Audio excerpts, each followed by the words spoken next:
আগে আমরা বেশ কয়েকটি জ্যোতির্লিঙ্গের কথা শ্রবণ করেছি। আজ শ্রবণ করব কাশী বিশ্বনাথ জ্যোতির্লিঙ্গের কথা। শিব নিজের ভক্তদের মনস্কামনা পূরণ করতে বিলম্ব করেন না। শিবের অপর নাম ভোলানাথ। সামান্য ফুল, বেলপাতা ও এক লোটা জলেই প্রসন্ন হয়ে যান তিনি। শ্রাবণ শিবের প্রিয় মাস। এই মাসে শিবের পুজো করলে ব্যক্তির জীবনে আনন্দে ভরে যায়। ভারতে মোট 12টি জ্যোতির্লিঙ্গ রয়েছে। এর মধ্যে অন্যতম হল কাশী বিশ্বনাথ।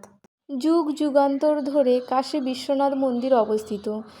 কাশী বিশ্বনাথ মন্দিরটি আবার বিশ্বেশ্বর নামেও পরিচিত।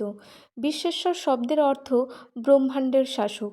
স্কন্দ পুরাণে বর্ণিত একটি কাহিনী অনুযায়ী এই স্থান শিব ও মাতা পার্বতীর আদি স্থান। বলা হয় কাশী শিবের ত্রিশূলের উপর অবস্থিত। গঙ্গা, বরুণা ও অশ্বী ঘাটের মিলন হওয়ায় শিবের এই পবিত্র নগরী নির্মাণ হয়। ধর্মীয় গ্রন্থ অনুযায়ী বারাণসীতে 30 কোটি দেবতার বাস। কথিত আছে কাশীতে যে ব্যক্তির মৃত্যু হয় সে সোজা স্বর্গ লাভ করে।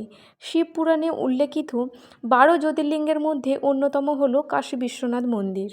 একদিন কে অধিক শক্তিশালী সে প্রসঙ্গে বিষ্ণু ও ব্রহ্মার মধ্যে তর্ক বাধে। এই তর্ক সমাপ্ত করতে শিব এক বিশাল লিঙ্গের আকার ধারণ করেন। তারপর ব্রহ্মা ও বিষ্ণুকে সেই বিশাল লিঙ্গের উৎস ও উচ্চতা খুঁজে বের করতে বলেন।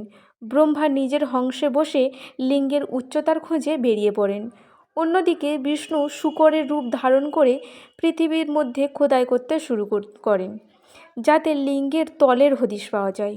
বহু যুগ পেরিয়ে গেলেও ব্রহ্মা ও বিষ্ণু সেই লিঙ্গের উৎস ও উচ্চতা খুঁজে পান না।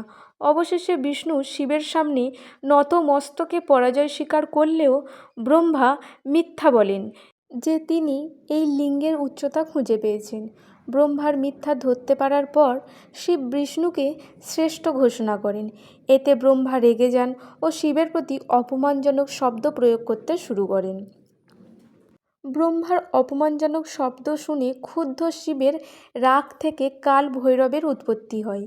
কাল ভৈরবই ব্রহ্মার চতুর্থ মাথা কেটে দেন। তখন নিজের ভুল বুঝতে পারেন ব্রহ্মা। ব্রহ্মার মিথ্যা কারণে শিব তাকে অভিশাপ দেন যে ব্রহ্মার কখনো পুজো করা হবে না।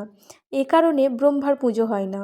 অন্যদিকে পৃথিবীর যে সমস্ত স্থান থেকে শিবের লিঙ্গরূপী দিব্য জ্যোতি নির্গত হয়েছিল তাদের মধ্যে একটি কাশী বিশ্বনাথ নামে প্রসিদ্ধ লাভ করে। মনে করা হয় শিব এখানে বাস করেন। তাই প্রচলিত বিশ্বাস অনুযায়ী কাশীতে প্রাণ ত্যাগ করলে ব্যক্তি শিবলোক লাভ করে। তো এই ছিল কাশী বিশ্বনাথের আবির্ভাবের কথা, আত্মপ্রকাশের কথা। পরের অন্য এক ভিডিওতে অন্য আরেক জ্যোতির্লিঙ্গের কথা শোনাবো তোমাদেরকে। ততক্ষণ তোমরা খুব ভালো থেকো। জয় শম্ভু, হর হর মহাদেব, জয় সীতারাম।